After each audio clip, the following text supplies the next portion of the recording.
Jan? She's okay.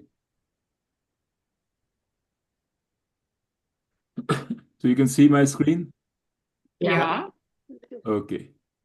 Okay, so let me ask you, how many of you guys have ever recited any verse of the Gita?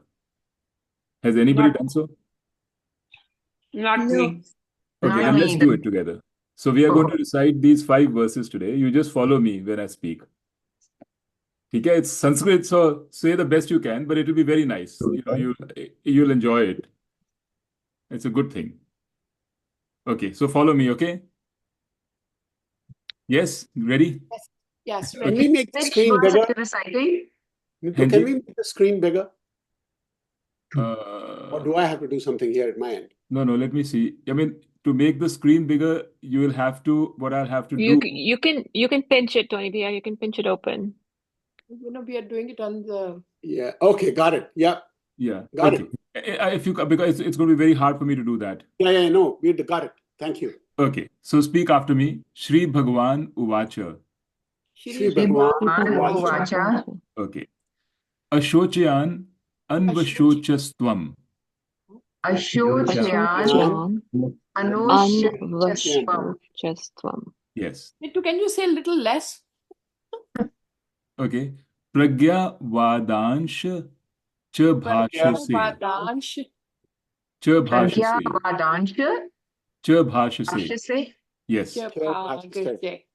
Then Gata Soon Agata Soon. Gata soon.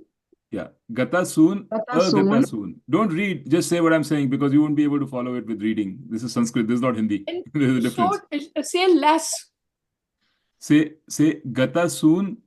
Gata soon. Agata Soon. Gata soon. Cha. Cha. Na. Na. Anushochanti. Anushochanti. No, follow what I'm saying. Na Anushochanti. Na Anushochanti. Panditaha. Pandita. See, this word Nanushocanti is a sandhi. It combines na with Anushocanti, so it becomes Nanushocanti. So I'm breaking it up for you, okay? So how do you know where the sandhis are? You don't worry about it, Didi. That's a big topic. Just follow what I'm saying for now.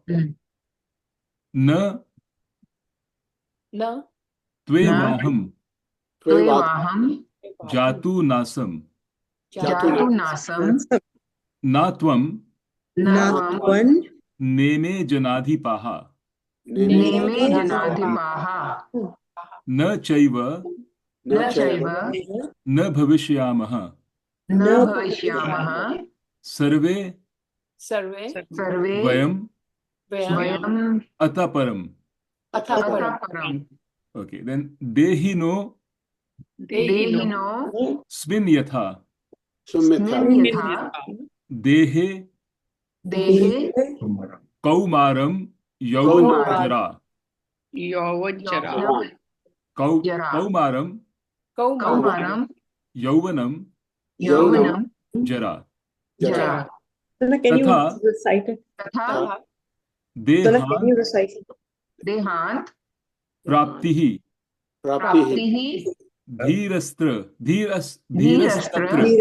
Raji, can you recite too? Na Muhyati. Muhyati. Yeah. Matra Sparsh Astu Kaunteya Shitaha Ushna Sukha Dukhadaha Agama Apayinaha Nityaha Tam Titikshasvaha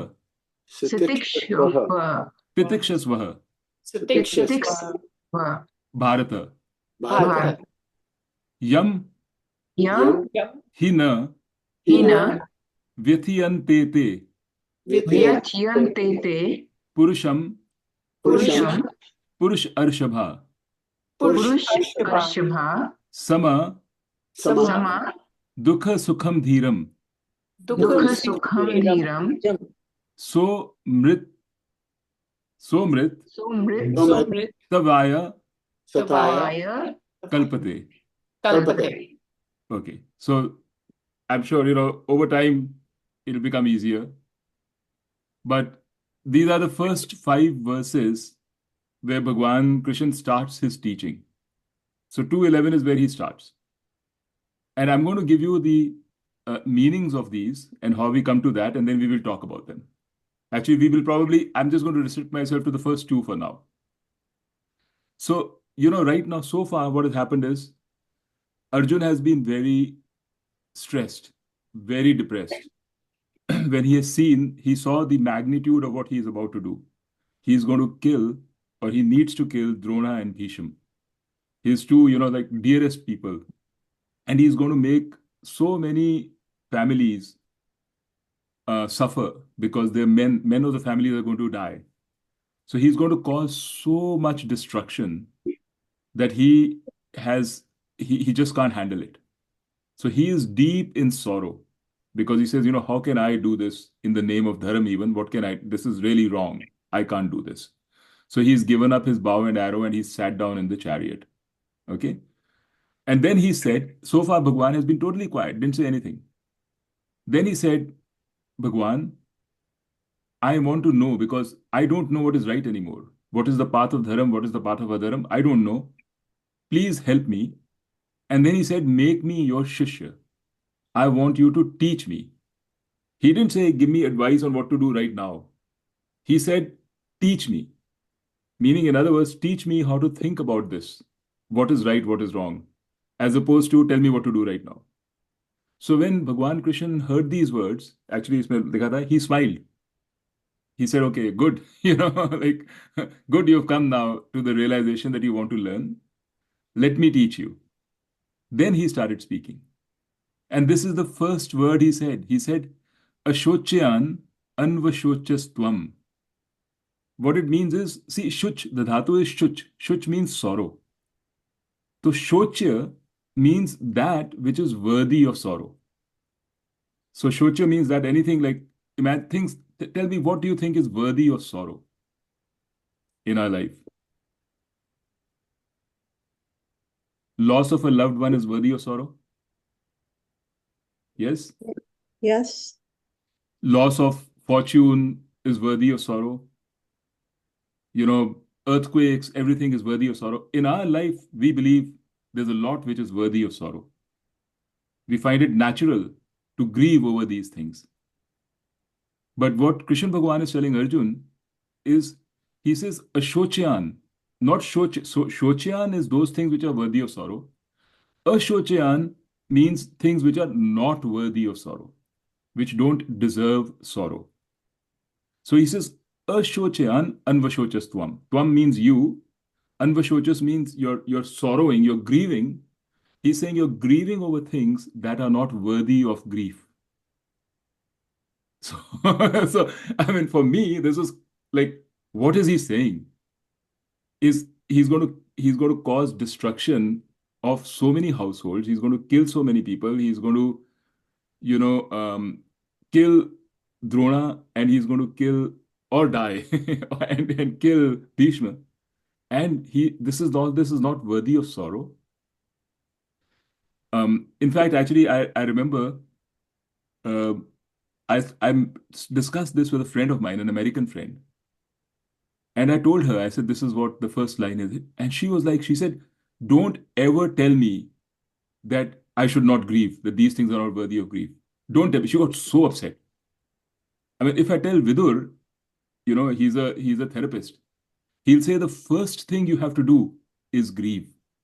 Because if you don't grieve, you won't get past sorrow. Mhm. And here is Krishna Bhagavan he's not even telling Arjun, let me tell you slowly, to put your toe in the water. He's just right away, he's just telling him, all that you're doing, all your sorrow, you're grieving over things that are not worthy of sorrow. So this is, by the way, this is typical Vedanta. They have no truck for sympathy and things like this. They are all about truth, objective truth. Whatever has to be said is said right up front. And then slowly over time, everything is explained, but they're very direct. All the Shastras. So he said, we're going to talk more about it. So far, he said, Ashochayan anvashochastvam pragyavadanshcha bhashe. So pragya means knowledge. Vad is like vad vivad, baatein. So baatein kar rahe ho pragyavad. You're talking like a knowledgeable person, but you're talking wise things. Like you're telling me, ऐसे होगा तो ये हो जाएगा. इसमें, if the head of the families go, then there will be adharam in the families. The women of the families will get corrupt. So you seem to be saying very wise things, but you're grieving over things that not to be grieved. And this is also interesting because, if you go to a guru, for example, and the guru is all depressed, he'll say, kya ho raha hai? You will never have any credibility in that guru. You don't want to go to somebody to listen to wise things if the person himself is depressed. That means that guy himself is like, hasn't sorted his life out, and he's trying to tell me, So this is what he's trying to tell Arjun. He's saying it nicely. It's not like he's kind of, and there's a relationship between them, long relationship. And he feels Arjun is a worthy student, so he can say all this. But his first line to Arjun is, you're talking big things, but you're grieving over things that need not be grieved over. So he's kind of, shaking him up. Then he says, Gata soon, agata soonascha. So gata soon means gata is having gone. Gata su is someone who has gone, departed. Agata su is someone who has not departed. So gata su is basically a dead person who's gone. Agata su is a live person. So both gata su and agata su, both life and death, na anushocanti panditaha. The panditaha, the wise people, do not grieve over them. So what he's saying is, wise people have no reason to grieve. They don't grieve. Now, so this really requires a little more explanations. I'm going to try. So first of all, he's saying panditaha. What does panditaha mean? Panditaha means someone who knows. And what do you think? What do you think this panditaha could mean? What does this pandit know? On TV, we get all these pandits who give us commentaries on Trump versus Harris. And then we get pandits who tell us how to manage our financial things. Do you think this means that kind of a pandit? No. No. Then we have pandits who know knowledge about Ved. They know what mantras to sing, how to do a marriage, right? They will know how to do Shraddh. Does he mean that kind of a pandit? No. So what pandit does he mean? The one who has gyan, Which gyan? Gyan to sab mein hai. self-knowledge. Self-knowledge. So a person who has self-knowledge does not grieve. And the other beautiful thing about this is, he's not saying a person who has achieved greatness, who has done tapasya. He's not saying a person who has, done meditation and, can control his senses and, all of those things. He's not saying that. He's saying very clearly there's only one thing which is needed, and that is knowledge. So that's the other thing about Vedant. Vedant is about knowledge. It's not about, just, I remember, because Billu, last time we were talking about it, you were saying, Pehle to humko, and this is not just you, I'm not picking on you, all of us say, humko to abhi kuch bhi nahi pata, hum kyun badi baatein kare, right? That is a normal tendency, because this is how we've been brought up. Humko lagta hai ki, let's say we study medicine. Just by doing 5 years of study of medicine, we don't become doctors. To become a good doctor, you have to then practice what you study. To become a good cook, you have to practice the recipes you learned. In everything else in life, it's about knowledge, which comes from doing. It's about doing. Except Vedant. This is about knowledge. In fact, even the doing comes from knowledge here. For example, Karam Yoga. In Gita, Karam Yoga is often referred to as Buddhi Yoga. Because even in Karam Yoga, the reason why you can do the things like good things or, to go Nishkam Bhav, you do the things without thinking about the result. The reason you can do it is because you have knowledge. you know that by doing things without expecting results, I will even get even better results. I'll get something which I can't get by just doing things for material gains. You have this clear knowledge. When you have that knowledge, then will becomes subservient. Then, then it's very easy to follow discipline. It's very easy to have will come into the picture if you have knowledge. If you don't have knowledge, then you are zabardasti forcing yourself to do something. You may be able to do it for a month, for a week, for a year, but you can't do it any length of time with any conviction. So the key here is self-knowledge. So now let's talk about this. Ashocyan anvashochastvam. Okay. Why? What does he mean when he says that you should not grieve? So one thing, in Swami Dayanand makes this, he makes a big point about this in his commentary. He said, if you have sorrow, you better grieve. Please grieve. Because if you have sorrow, you shouldn't, brush it under the carpet. You should grieve. You express your emotion. All that he's saying here is, understand why you have the sorrow. What is the real cause for that sorrow? What's the real reason for that sorrow? As you begin to understand more and more why you are sorrowful, over time, you will feel less sorrow. But he's not saying that don't grieve. He's saying there is no reason for grief. There's a difference between the two. That these things do not deserve grief. But if you are sad, please express your sorrow. So it's not going against the dictates of modern day therapy. It's just saying, try to understand. Just like last time when we talked about, we said, वो जो बृहदारण्यक उपनिषद में था कि we love others for ourselves. And that thing kind of clicked a little bit. As you think more about it and see more of that in your life, you'll realize that your sorrow is actually for yourself. And that sorrow for yourself is because eventually you'll realize it's because you don't really know yourself. You have misconceptions about yourself. You have fears about yourself. You think, how will I survive? How will I exist? That is why you have sorrow. And just know this. This knowledge in itself is going to drive a change in your behavior slowly over time. So this is what is meant by this first shlok. So Nitu, when this says that do not grieve over those who are gone and who are not yet gone. In other words, do not grieve about any human being. There are two ways of looking at Dead or alive. Gata Soon. You're right. Do not grieve over not only any human being, but on anything. Gata Soon and Agata Soon can also be seen as the alive and the jada. The chetas and the jada, meaning could be living things and non-living things. Don't grieve over, like property is a non-living thing, right? Wealth is a non-living thing. So don't grieve. You can look at it both ways. And people look at it both ways, Gata Soon and Agata Soon. It could be living and dead, or it can be those things which live and those things which don't have any consciousness. Right? So it says there is no reason to grieve over anything.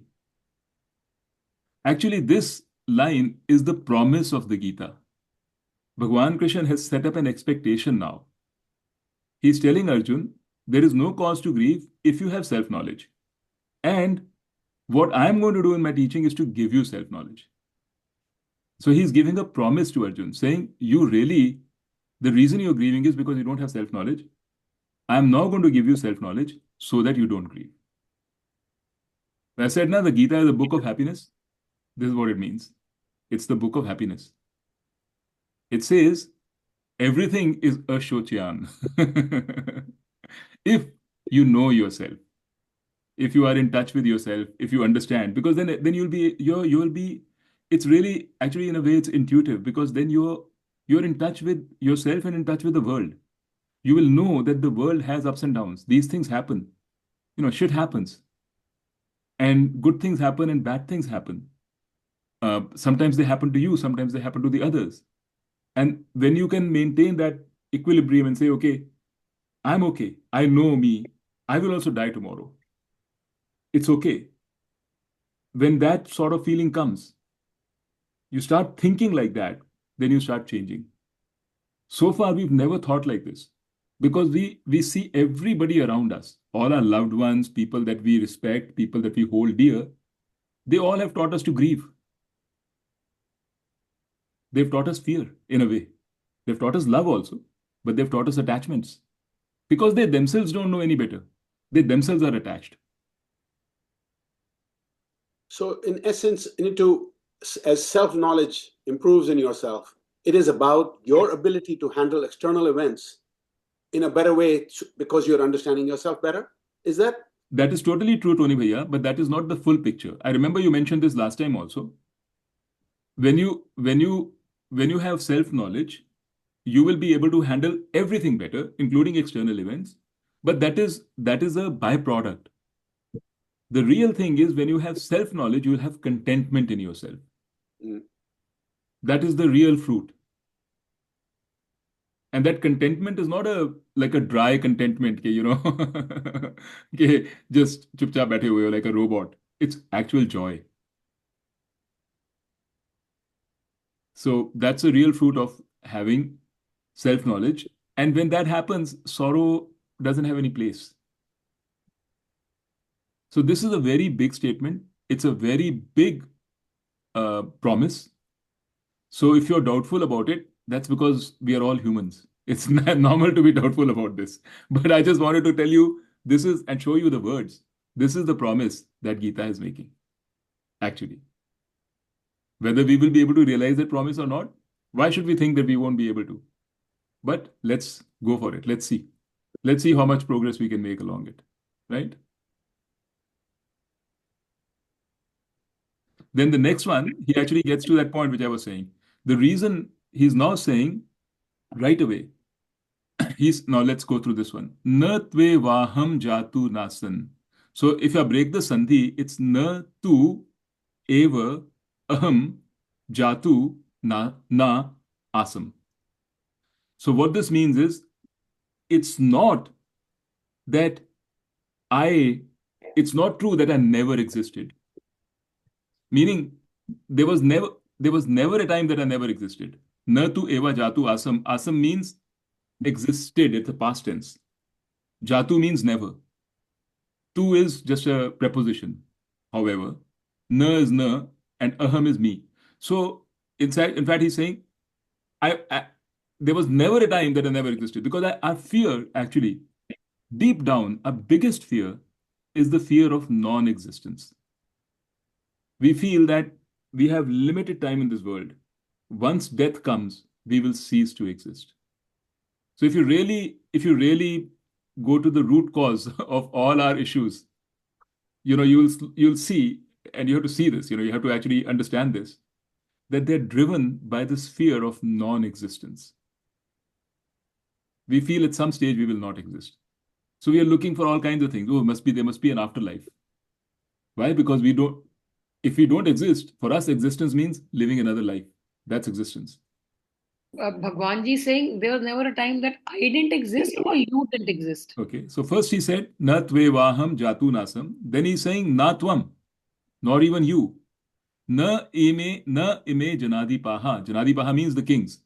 He was telling him around the kings. So he said, not even these kings around me.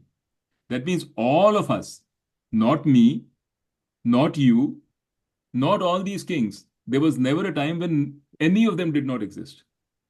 They've always existed. But in other forms, in other bodies, or whatever. Yes, Right? for now, let's go with that. Because for us, existence means living is existence. Living in a body and experiencing the world is existence for us, right? That's how we see it. So that's why we are looking, whenever we say existence means in another body. But that is, we'll develop our understanding of existence as we go along. Because existence is not about experience alone. So, na chaiva na bhavishyamaha. And it's not even that. Bhavishyama means, so just like asam, here asam was the past. Bhavishyama means existing in the future. So he's saying it's not even that I will not exist in the future, or all of us, vayam ataparam. Ataparam means hereafter. Sarve, all of us, vayam all, sarve is all, vayam is us. Aham is me, vayam is us. Ataha param. Ataha param means hereafter. So it's not even that we will not exist in the future. We will never cease to exist. So he's saying this non-existence that you are afraid of, in a way, was never happened in the past and will never happen in the future. That means you will never not exist. Mhm. So he's giving a supportive argument to his saying there's no need for sorrow. He's saying there's no need for sorrow because it will never happen that you don't exist. This is a key tenet of Vedanta, that existence is not something which comes and goes. Existence is a very different existence is the basis of everything. So we will understand this, I promise you, over time. But for now, we understand existence as experience. How do you know, Mita, you exist? Because you see things around you. Like if I ask you, do you exist? Do you have any doubt that you exist?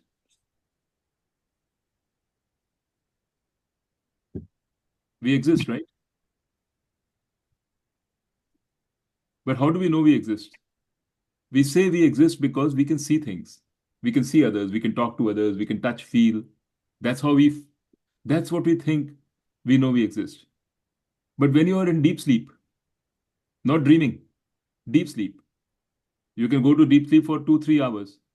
Did you exist during that time of the deep sleep? Were you existing or were you non-existent when you were deep asleep without dreaming? You have no idea. Yeah, you have no idea. Because you can't see anything, you can't touch Yeah. anything, you couldn't feel anything. Everything was gone. Your mind was gone, your body was gone. They may as well not have been there. But let me ask you, were you afraid? Are you ever afraid of going into that state of deep sleep? No. Are you ever afraid thinking, if I go into deep sleep, I will cease to exist? Or is it the other way around, that you welcome deep sleep as a time of peace? Like try if for a couple of days you don't get deep sleep, तुम्हारा क्या हाल होता है? You will crave for deep sleep. You'll crave it. It will be the most important thing in your life. I need my sleep. Not just dreaming, deep sleep, where everything has been blotted out. Me too. I get very little deep sleep. Most How much people, deep sleep most is people get enough? little bit. We get maybe 2 hours a day, a night. No, not really. Not even that much. You're Anyway. saying because Apple is telling you, right? Yeah. Apple says Mita 30 is very minutes. hyper. Because me too, you are too hyper. No, I no, no, don't no. know, but No, I mean the point I was bringing this up was because honestly, if you think about it, if you had actually ceased to exist in deep sleep, you would be really scared of deep sleep. yeah. The point is that there is a difference between existence and experience. We conflate the two. We think existence is same as experience. We crave experience. Even if it's a bad experience, actually we crave it. We'd rather have a bad experience than die. We'd rather say, let there be a lot of dukh in my life, but I don't want to die. Of course, there's a limit, but we crave experience because we think that experience is equal to existence. We think I don't want to not exist, so I'm okay with bad experience, but at least I'm there, I'm existing, and therefore we also want a future life, because we want to exist. Anyway, more on that later. But right now, Bhagwan is just saying, he's saying, neither did you ever not exist, nor me, nor these kings, nor will we all ever cease to exist in the future. Understood this? Yeah. You may understand it as we will be born again, which is also true according to Gita. But I'm telling you that's not the point. The point is you will always exist. Now, if you knew, imagine now, if you knew that you will never cease to exist, if you were convinced about it, you had no doubt about it, would your approach to life change? Yeah. Yes? Yep. Would you be less sorrowful? Mhm. Would you say, there is no reason for grief? ये तो होते रहती हैं चीजें. I have infinity of existence. These things will keep happening. Would you then be able to see the first line of this Gita shlok in a different light? Will it make sense that there is nothing to grieve? It's because we think our existence is very limited, and the existence of our loved ones is also limited, and the loved ones who've gone, they've ceased to exist. Now, that's why we feel the grief. Me too. So, I mean, like, what I'm saying Yeah, is the Gita next line, hits This you could in the also be head a with a 2x4. justification, Bittu. Hanji? This could also be just a justification for Krishna to say to Arjun, go ahead, fight the war. It could be, but I don't think it is, because he doesn't say that in the end. In the end of the Gita, he says, do what you think is right. But why is Krishna interested in Arjun fighting the war? What's in it for Krishna? Arjun is fighting for himself. Krishna is not going to get the kingdom. He couldn't care. In fact, he wasn't in the war. He was asked to come join the war. But He anyway, was a Didi, champion. the point is here you have to have something called Shraddha, which Mhm. means not faith, not blind faith, not blind faith, but you have to give the others the side of your mind which is doubting, because all of us have that side. We have to give that a chance. In other words, we have to lay our doubts down for a minute. See, the reason why we doubt, why did you doubt that this could be somebody playing the trick? Because in your life, people have played tricks with you. Because it's not just you, all of us. People have taken us for a ride. They have told us one thing, and the reality has turned out to be something else. Right? That is the reason why we try to take everything with a pinch of salt. And what do we think? We think we are very smart. हम तो सियाने हैं, हमारे बाल सफेद धूप में नहीं हुए हैं. Because we've lived life, we know not to trust things on face value. Right? That is our problem. It's our problem which makes us cynical.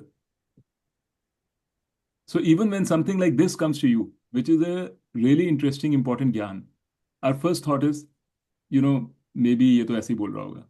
So just as long as you're aware of that, as long as you're aware where this doubt is coming from, right?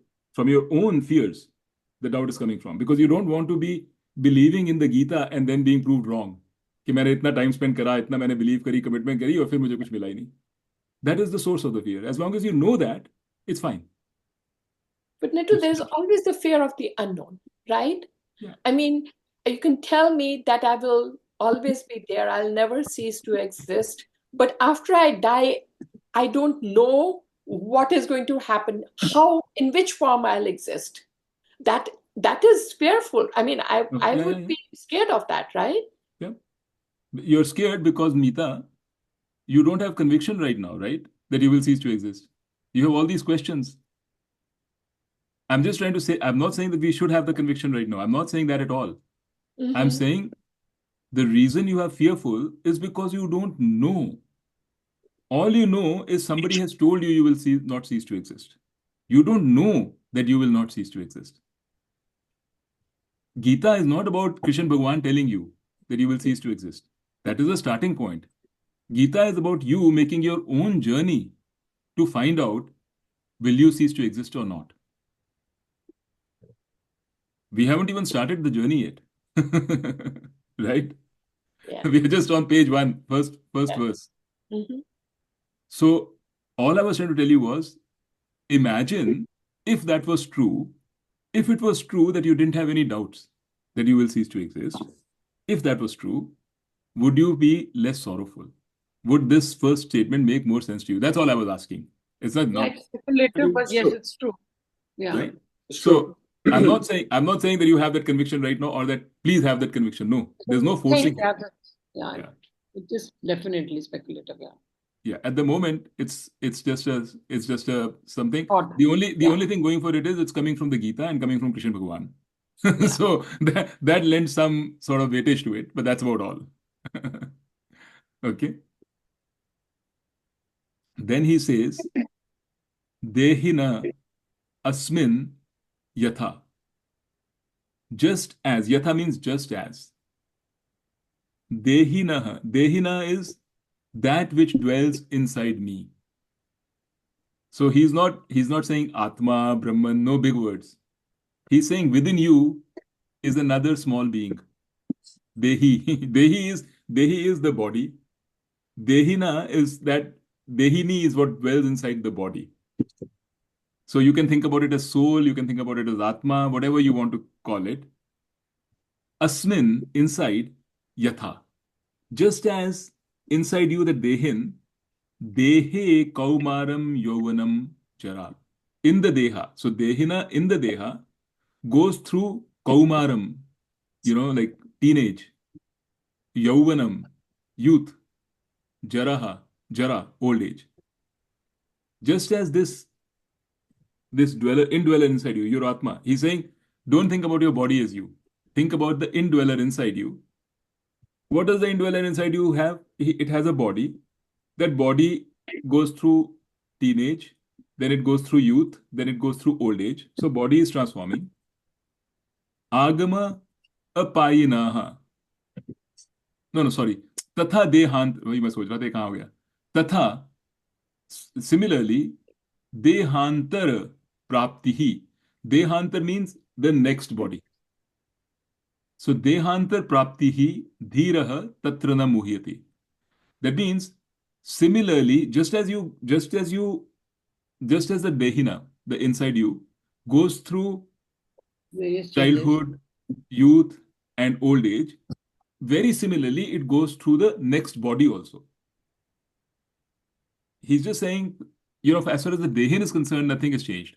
The thing inside you, nothing has changed. First, it's experiencing old age and all that. It's going through the youth, old age, everything. That is fine with you. You understand that because you can see it. He's saying just as that transformation is happening, similarly, the transformation happens where the next body comes. It goes to the next body. The same Dehi, it replaces the body. Then he says something very similar in later on also. He says, just like we change clothes when they get worn off, we change bodies when they get worn off. So body over time becomes old. So now you change and get into a new body. So that's what he's saying. It's just like that. For the Dehina, for the Atma inside us, or the subtle body inside us, just as it goes through Kaumaram, Yovanam, Jara, that similarly it goes through Dehantara. Dehantara just means the next body. So Dehantara Prapti, when it gets the next body, it's just like the Prapti of Kaumaram, Yovanam, and Jara. So Dhiraha. Dhiraha means the wise man, the wise person, the Panditaha is the same as Dhiraha. Dhiraha Tatra na muhyati. So for that, Tatra means there. In that aspect, the wise man, na muhyati, is not deluded. Muhyati comes from moha. Moha, I told you, moha is delusion, right? Confusion, delusion. So the wise man is not deluded about that. Wise man knows that this is what happens. Just like you're getting older, you get a new body. And Dheeraj also knows. Dheeraj is also very nice. Dheer plus Aj. Aj is born. So born out of wisdom is Dheeraj. This is the advantage of seeing Sanskrit. You can, start learning all these things. And suddenly these things start clicking, which never made any, they were just there. Now you see, oh my God, this is this meaning. Okay, so far so good. Understanding what he's saying.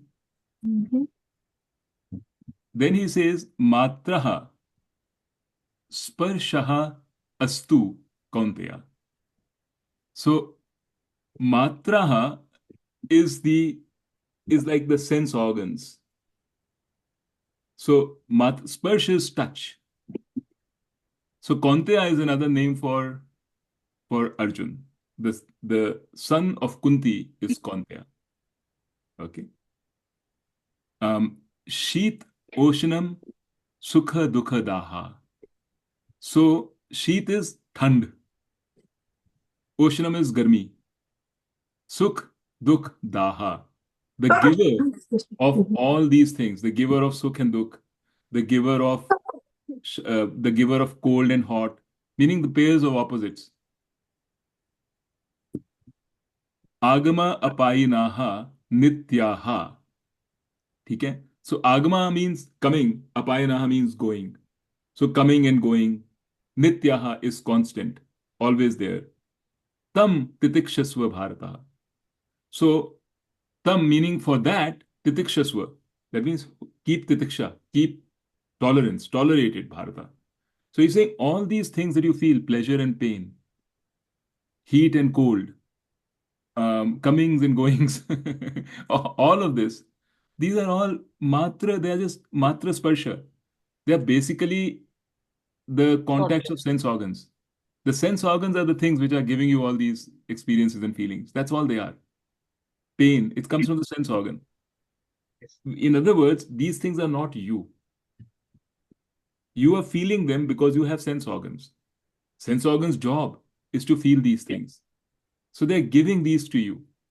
So when you look at it like that, you may be able to tolerate it better. So he's saying, Titikshasva, tolerate it. Don't get carried away by these things. Okay. And here also, this may seem like saying, okay, now I have to better get carried away. I mean, not get carried away, because if I don't tolerate it, I have to tolerate it. Because if I don't tolerate it, oh, I'm not following the dictates of Krishna Bhagwan. I'm doing something wrong. And that will give you another reason to feel guilty. So that would be just the wrong thing to do. Okay.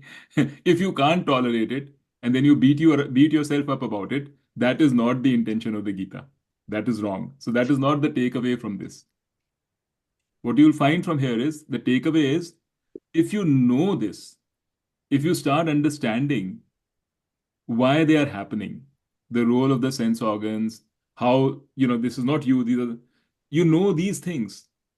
As you start to know these things better, your tolerance for them will grow. That's the way to think about it. Very little in the Gita is about willpower, force yourself to do things. A lot about the Gita is about knowledge, knowing, understanding. Okay. So Bharata is just another name for Arjun. So he's telling Arjun, he called him twice. He says first he called him Kaunteya, then he calls him Bharata. To Tony Bhaiya's point, there are like multiple names for everybody, and they have no problems using it. Particularly when they have to fill the meter. When they're finding it's a song, so jagah mein gap hai, so they insert a word. Like tu and cha to hamesha insert karte rehte hain, so that the meter is complete of the song. Then yam hina vyathiyanti ete purusham purusharshabha. So purusharshabha means the most exalted amongst all purushas. So this is also another name he's given to Arjun. He's telling Arjun, you're purusharshabha. You're like the best amongst people. Sama sukha dukham dhiram. So mrityatvaya kalpate. So he's saying it's this person, these people who can tolerate, who don't get affected by pain and pleasure, and who are discriminative, dhiram, they are the ones fit for amrita. So saha, if I break the sandhi, it's this word is saha amritatvaya kalpate. So amritatvaya is the fourth. Amritatvaya means for amrita. Kalpate means worthy, fit. So those people, saha, that person, saha is that person is worthy of amritatva. Amritatva means the same thing as I said, knowledge, self-knowledge. It means immortality. That person is fit for immortality, who knows this and is therefore not affected, who stays the same in sama dukha dhiram. So these 5 verses have actually laid out, I told you, chapter 2 is the summary of the Gita.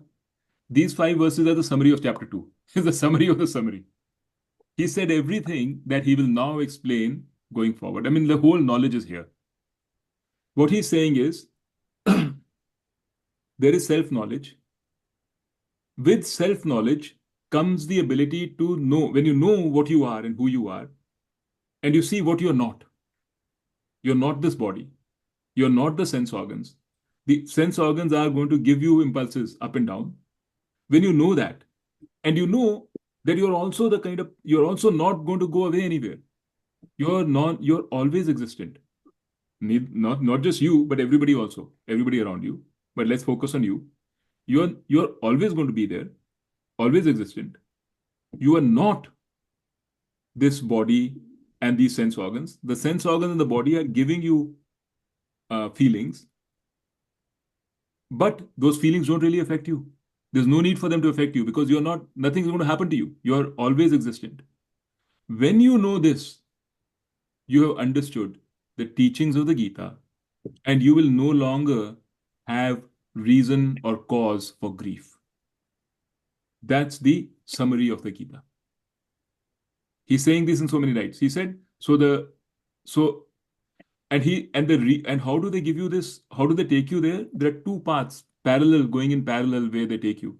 First is by giving you gyan, more and more and more, deeper and deeper, answering all your doubts, more questions, more answers. I mean, this thing summary can go into, there are multiple books written on it, right? Because we have so many doubts.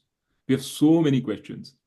So all those questions have to be addressed, all of them, till you are convinced that, yes, I understand what he's saying. At the same time, you have to be a Karam Yogi. What does Karam Yoga do? It starts taking what you know and applying it to your life. In other words, you start actually doing things differently. So between these two things, between Karam Yoga and Gyan Yoga, you get the teaching or the knowledge of the Gita.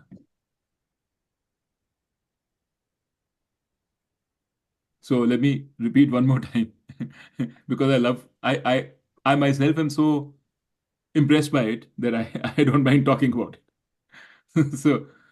So what it says is that the reason why you feel grief and sorrow is because you are confused about who you are. You do not know that you are not this body. You do not know that you are Atma. You do not know that you will never cease to exist. You don't know all this. So you are afraid of the future. You're afraid of uncertainty. You're afraid of non-existence. You're afraid of the non-existence of others who you love. You're attached to them. You get your contentment from attachment with others, attachment with things. You get your self-worth from attachment with your wealth, from attachment with so many things, because you don't know yourself. Because you don't know yourself, you kind of feel, okay, I don't know what I am, who I am. So you're trying to get an identity from everything around you. And you feel they are all going to go away one day. And they are all going to cease to exist, and I'm going to cease to exist. So deep down in you, it creates a restlessness. So deep down that we don't even know it. But it creates a restlessness. That's the cause of our grief in life. If you knew the truth, and by the way, because of that, everything ups and down affects you. So even pain and pleasure affects you. Sorrow, sukh, dukh, everything affects you. If you knew the truth about yourself, if you could directly experience the truth, if you believed it 100%, that you are never going to go away. You're never, not go away. You are never going to cease to exist. Not just you, but everybody else has always existed, will always exist, and exist today. If you knew that, then your approach to all of these things will start changing. You will see that sukh and dukh comes and goes, doesn't matter to me. I'm there. Sukh and dukh will happen. You will see people I love me. I don't need their love for my existence. I can love them for who they are. I don't need anything from them because I exist and nothing will ever happen to me. I will always exist. So your approach to your loved ones will change. The attachment will change to love. Your sukh and dukh will come and go. It won't affect your contentment. Your whole understanding of life, your whole living will change. That's what Gita is saying. What's the difference? The difference is, in the former case, you had no idea who you are. You had all these uncertainty and doubt about yourself. In the latter case, you have no doubt about who you are. You are completely sure about yourself. You know who you are. You know what you mean. And the rest of the world then takes a different perspective. That's the difference between the two things. And Vedanta and Gita are all about trying to take you from a lack of self-knowledge to self-knowledge. Okay? All right. I think we made very good progress. I'm very glad that we were able to go through these 5.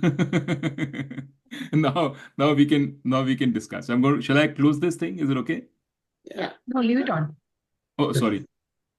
Didi, I've given it to you. Yeah. I can't see you guys clearly, if I leave it on. Yeah, Everybody's that's very fine. chota. That's fine. That's fine. Okay. Here, just a suggestion. When we recite the shloka, we did all 5 in a row. Can we do one at a time as you go on to depth of it? Because I think it'll stick more, because I was thinking the next shloka already. When we go into the depth of it, we can do it again. I want us to, next time also we will go repeatedly. Just give it some time. You'll see how it flows. Okay, that's fine. But we can go through it in as much depth, each one. And you can recite it again. I'm more than happy to do that. I think what you're saying is that if, for example, when I went to the depth of the first shlok, you wanted to recite it again, right? Yeah. Anna? So we'll do that. That is actually, I'm so happy to hear it. Because you'll see, I find also that actually reading the words of the Gita has much more impact than listening to even a guru or a third party. Because it's there in black and white. It's like there's no, it's a direct connection. Mm-hmm. So yeah, we will do that, Tony, Suresh Bhaiya, sure. The conceptual thing is pretty tough, though, Nitu. I mean, I'm sure we'll learn as we go along the way, but we experience our current life. We don't experience the previous lives or other lives. And so that becomes really, really tough to sort of put your arms around. Absolutely. And actually, just to tell you, it's not even important. The fact that you will have a future life or that you had a previous life has of no meaning. The reason it has a meaning for us today is because for us, the way to think about existence is by living. So if I tell you, you will always exist, in your mind, you think, oh, that means I'll have future life. Yeah. You don't even have to have future life to exist. Yeah. So that is even more difficult to understand. So Vedanta has taken you through stages. So right now it's telling you, okay, think like that, future life. Koi baat nahi. But there is no proof for future life. Yeah. There's no proof at all. But that you are really consciousness, there is proof. It's not a proof of the sort of mathematical proof, but you can actually literally live it. It's a lived experience. Sorry. And I was thinking as you were talking about, the sukh dukh, and if you increase the span of time from your lifetime to longer, how you can view it differently. So think about the market, right? The stock market, we know in our experiences goes up and goes down. We don't worry about it because it goes up and down. So, okay. So the same way in life, the good dukh and sukh is going to happen. But as after we retire and once we are 80, 85 years old, then we will worry about it because then we have a shorter window of investment. As a kid, we are not worried. But as you get older, I have seen, it's really post-70 for me, is that the notion of the future time left has become more significant than what it was before. Yeah, absolutely. Yeah, totally. No, now you can't say time left because you're not going to cease to exist. Yeah, right. Thanks for the correction. After such a big lecture, how can you say time left? You're a good pupil. Billu, you're a good pupil. Billu's got it. बहुत complicated लग रहा है. It's too. बहुत complicated. Too much going about my head. But see, what he's done is he has taken Arjun and us in the process and thrown us into the deep end of the pool. Literally. I mean, this is really maybe when I was reading this and thinking I'm going to teach you this, I was just thinking, why did Krishna Bhagavan have to do it like this? Because I mean, there is no build up. There's no ramp that you can go on. Yeah. Yeah. He's just taken, and I said, I have to follow what Gita says, just follow order. He has just taken and thrown you into the deep end. But the good thing is he has jumped in behind you after that. And he will actually help you. Now he's given you, this is the shock. This is the biggest shock. From here on, it's all about clarifying the questions that you have in your mind about existence and what non-existence, all of these things. So from here on, it's clarifications and in-depth, detailed clarifications. But it's like really throwing into the deep end. Nitu, have you ever compared Always it? need Nitu, does Atma always need a body, or can it exist on its own? Is it like roaming around in space? No. I mean, see, Atma, you've forgotten. Atma doesn't roam around. The subtle body is the one that could potentially roam around, right? Remember the Sukshma Sharir, that 3 circles? Yeah. Mm-hmm. Right? So the Atma is like electricity. It's everywhere, all the time. It's on all the time, everywhere. That is what he's trying to tell you. Atma is on all the time, everywhere, and you are Atma. You are all the time, everywhere. You think you are the body, but you are actually Atma. I'm just the electricity. Yeah, you're the Vibration. Okay, let's not jump too much forward. Nitu, has there, have you ever when you've done all this reading, have you compared how this relates to, let's say, what Christianity says, or they think there's a heaven and a hell, so how does this all compare? I don't know, this is right or that is right. I understand your thinking that yes, you have to have faith in something, understandable, so then you can follow it that way. But is there a comparison somewhere? But I've told you, Didi, last time also. See, Yeah. When you talk about heaven and hell, Yeah. and you talk about future lives, at that level, there are differences, right? Because Christianity says you're going to heaven. It doesn't say you're going to heaven and then you're going to come back to earth. Yeah. If you do good things, you're in heaven forever. Right. If you do Right. bad things, you're in hell and hell forever. Right. Hinduism says if you do good things, you go to heaven. Then you exhaust those good things, then you come back. If you do bad things, you go to hell, you exhaust them and come back. Hinduism says you go through a cycle. Nothing is forever. You do a good thing, you go to heaven, you get a certain amount of reward, you get a certain amount of points for doing the good things. Once your points expire, you come back to earth, then the clock starts again. You have to do more good things to go back to heaven. It's sort of once off, right? Because of this reincarnation funda. Christianity doesn't say that. I don't know what Islam says. They say if you do good things, you will get 72 virgins or something like that. I don't know what they say. but what I'm trying to say is, and I don't know what happens if you're a woman. That also I don't know. Doesn't count in their religion. Yeah, I can't. But I'm saying that is not the important point. That is not the that's just a stepping stone. The reason why we think that there has to be a future life or not, I mean, there's no proof of it. The difference is not in the religions. The religions, there are differences, but what we are talking about is one level above that. If you go to the level of what am I, right? I'm Atma. And because I'm Atma, that's why I will cease to exist. Not because I'm going to be reborn, but because I'm Atma. At that level, there is no difference. Or if there's a difference, it's just a difference in terminology. Like in Buddhism, they will say you're Shunya, and we say Atma. It's the same thing, just a different aspect of different way of looking at it. So At that level, there is no difference.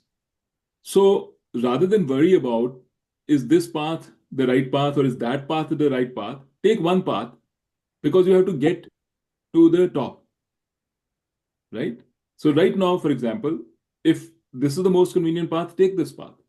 If you had another religion which was in front of you, you could have taken that religion. But get to the essence of the religion as opposed to the trappings of the religion. That's what I'm trying to say. That makes sense. Yeah. Okay. Neetu, So I know this is not very clear, Didi, but just hold, his I mean, expression do your and own all have research, come. hold your thoughts That right it's now. not, for me, it's not that, I mean, I just wonder what makes us think that Vedanta is above, let's say, Christianity or other. I'm just questioning that. And I'm not saying that. But why are you saying that? I'm saying Vedanta is not above Christianity or above Hinduism. I'm saying differentiate Vedanta from Hinduism. I'm not saying Hinduism is better than Christianity. I'm not saying Islam is better than Hinduism or the other way around. I'm not making any comparisons. I'm saying that or those are religions. I'm saying we use the religion as a stepping stone. We just happen to be born in this religion, so we are using that religion as a stepping stone. What we are trying to get at is a universal truth. That is the truth of all religions. So at its peak, Christianity also says this. Islam also says this. I was just reading right now, there's an article on, there's something called Wujud. In the Islamic mystical thought, there's something called Wujud. And their description of Wujud is just like our description of Brahman or Atma. There's different language. If I know what Atma means, I can immediately see the likeness, the similarity, right? So above that religion, above each religion is a central thought. That thought is, who am I? What am I? What is my reality? What is the reality of this world? From that, the religions have sprung forth. So I am not saying that Vedanta is better than Hinduism because they are two different things. Vedanta has nothing to do with Hinduism. So you can choose whichever religion you want, or you can choose no religion. You can be agnostic, that is fine too. But there is something to do with Hinduism, right? Hinduism came from Vedanta. No. No? No, Hinduism is a pagan religion. It's like who knows kitna purana hai. So how come it's only the Hindus who understand or go after Vedanta? See the Hinduism. No. A lot of religions go to Vedanta. Yeah, but that's... No. But it's like, no. Guru is not an I understand, but 90% of it is Hindu, right? Because that's what my point is, Tony. This is what I struggle with. Exactly. It's What's that? It's What's that? No, you're exposed to. Most Hindus are Vedantic. Yes, there are other white people who are learning all that, but I don't know that other people. Didi, are you Vedantic? I don't know what I am. No, but I'm just asking you. Are you Hindu? Yeah, born Hindu. Then why are you not Vedantic? You're Vedantic. You're a Hindu. No, she doesn't. She's not saying that the majority of Hindus are Vedantins. She's saying the majority of Vedantins are Hindus. No, the other way around. Okay, doesn't matter. But I'm trying to say, if Hinduism came from Vedanta, then all of us are Vedantic. We just don't know it. Yeah. Right? But that's not true. We have no idea what Vedanta is. We have no idea what Vedanta is, and we are talking about, so that's a misinformation. Just like we have so many misinformations in our life. This is another one, because you never looked at it in depth. But so you study Vedanta first and see whether there's any trace of Hinduism in Vedanta. Study it, see what it's saying, and see whether you need to be a Hindu to understand it. And maybe I'm not saying it correctly, but what I will say is that in all these verses that we read, it is something we were taught from the get-go, meaning taught in the sense shoulder to shoulder rubbing kind of tribal knowledge. No, we were taught about Mahabharata, but we were not taught that me is not me is the Atma inside me. We were never taught that. No, but we were taught that, the stories, like, the Ramayana story, the Mahabharata, at least that's what I remember. But those are epics. Think that we were taught. Well, from what I remember, right? It may be different, but from what I remember, not Atma, but from what I remember is that, you are going to, this is just temporary. You are in this body and that's a temporary thing. Yeah. We were taught that, you do your karma. We were taught about the self-knowledge, the shoulder-to-shoulder rubbing kind of thing happening. That is Hinduism. You're taught you're in this body temporarily, then you will be coming back in another body, right? That's what you were taught. Yes. That's right. Reincarnation. Reincarnation. That is not Vedanta. That's not Vedanta. So I think the distinction is my understanding of Vedanta versus Hinduism. So I'm saying that is not Vedanta, because there will be a lot of people who will say that is Vedanta, because this is a blurry area. Yeah. Like you said, just like you were saying, a lot of people confuse or combine Vedanta and Hinduism. So, and Vedanta has been plugged into Hinduism in the Vedas, right? They've become an integral part of it. So terminologies have bled over, concepts have bled over, but what I'm saying by Vedanta, I'm talking about the essence of it, the way of life, right? I mean, the way to live life. Is that Vedanta? No. Vedanta is the knowledge of your knowledge of who you are. That is Vedanta. Vedanta is what gives you self-knowledge. That is all. The way of life is religion. But they are related in the sense that Krishna is teaching all this. Yes. And the Hindus all believe in Krishna. Yes, but you do not need, see, that is why I'm saying they get integrated into it, right? Yeah. So Vedantic thought has gotten integrated into our scriptures. But people have not really understood what Krishna is saying. Yeah, they are just saying that Krishna is saying, so it must be right. Vedanta even tells you, don't believe it because I say it. Yeah. So Vedanta is opposite of that. All you need, Krishna, is Shraddha. That means the initial trust. Just give it a chance. If it was not Krishna saying it, like I told you my experience with my friend who's an American lady, she has no Shraddha for Gita or for Krishna. For her, Krishna is a pagan god, just like Odin is a god for Vikings, right? That's how she sees it. He's not Christ even. So when I told her this, she was like, her reaction was she almost threw up. She said, what are you talking about? She said, what I'm seeing from your Gita is that Arjun, good guy, he didn't want to kill people, and Krishna is telling him, kill people. He is promoting a fight, right? And I'm seeing that he's, Krishna wants to grieve, and Arjun wants to grieve, and Krishna is telling him, don't grieve. He's like, psychologically manipulating him. Correct? It can be seen as that. That's what I'm saying. So why is it that you have not seen it like that? Is because of your cultural background and history and your trust in Krishna. So that is Shraddha. But it's so integrated. Everything is all Hinduism, Vedanta, parts of Vedanta. It's all so integrated. But Didi, I'm asking you to hold that thought. Yeah. At the end of the day, it doesn't matter. Then your American friend who did not believe in Krishna, she believed in the Vedanta philosophy. In fact, not only that, you should all go to. I'll give you a couple of websites that I know of. They are American. One guy is English, the other is French, living in California. Mita lives very close to you. When I actually came to know that you have moved to San Juan Capistrano, I thought I'll come and visit you and we'll go meet him. There's a guy called Francis Lucille. He's a physicist, a French physicist. He lives in Temecula. No, not Temecula. मेरे को याद नहीं आ रहा जगह का नाम. It's 1 hour from your house, exactly, right? In the hills, south of you. And he had actually studied in India, but he got disgusted with all these Sanskrit names and everything. He said, you're making everything too complex. So he actually studied with a guy called Gene Klein, who's also learned from Indian masters. Even in India, there are a group of 3-4 people who are strong Vedantists, but they don't believe in all these Sanskrit and texts and all that. They've kind of disbanded it. So he has started a site, a following, a teaching on non-duality. He calls it non-duality. It is identical to Vedanta, but minus all the trappings of the words and everything, of the Hinduism thing, minus all those trappings.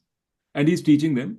Similarly, Rupert Spira, who's one of his students, has started his own. This has become a big thing in both these places. And you listen to their teachings, and they tell you. In fact, I went to one of Rupert Spira's lectures in Berkeley, and I asked him, I said, Vedanta says the same thing. He was very anti-Vedanta.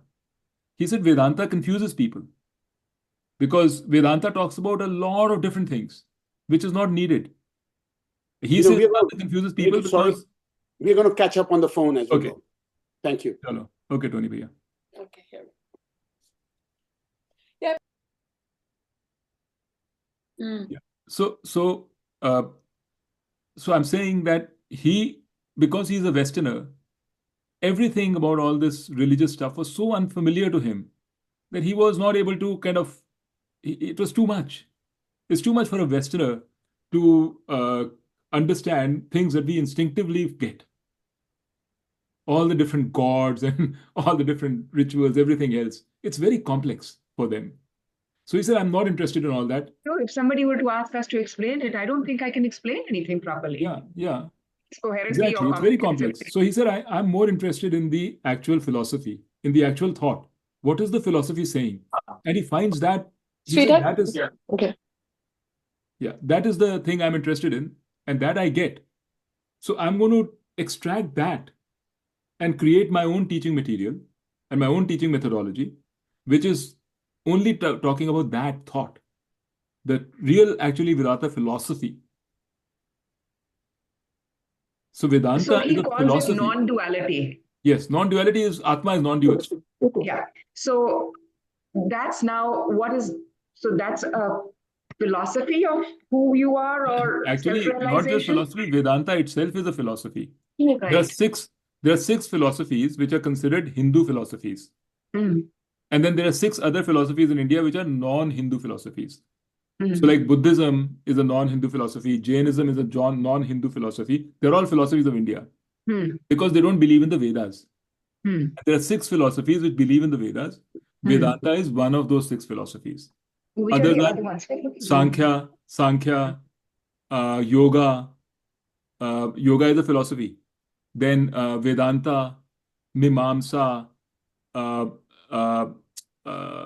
Vaisheshika, and Nyaya. These are the six philosophies in Hinduism. Right? They are philosophies. You could say, now you will say, all Hindus are Sankhya. Right? There is no... All Hindus? Are Sankhya people also. Because Sankhya also comes from the Ved. You could say all Hindus are Vaisheshikas also. And there are these sects. There are sects of Sankhya in Hinduism. But they're small. It just so happens that Vedanta turned out to be, over time, the most important. It's the newest of all the philosophies, and it's the most dominant today. In the past, Vedanta didn't have anything. It was all Sankhya. 2000 years ago, Vedanta was a piddly little thing. All of Hinduism was dominated by the Sankhya thought. At that time, you would have said, everything is Sankhya. Hinduism and Sankhya are the same thing. Today, you haven't even heard of Sankhya. So see, you just said that, right, Nitu? That all these are Hindu philosophies, right? No. They are philosophies which believe, which have found their place in the Vedas. They believe in the Praman of the Vedas. Even Jainism is a Hindu philosophy. Even Buddhism is a Hindu philosophy. Right? There's a difference between Hinduism and Hindu. Hanji? There's sort of offshoots of Hinduism, right? Jainism, Buddhism, even Sikhism. I don't know whether Jainis would agree with you or Buddhists would agree with you. See, there's some you have your own ideas, right?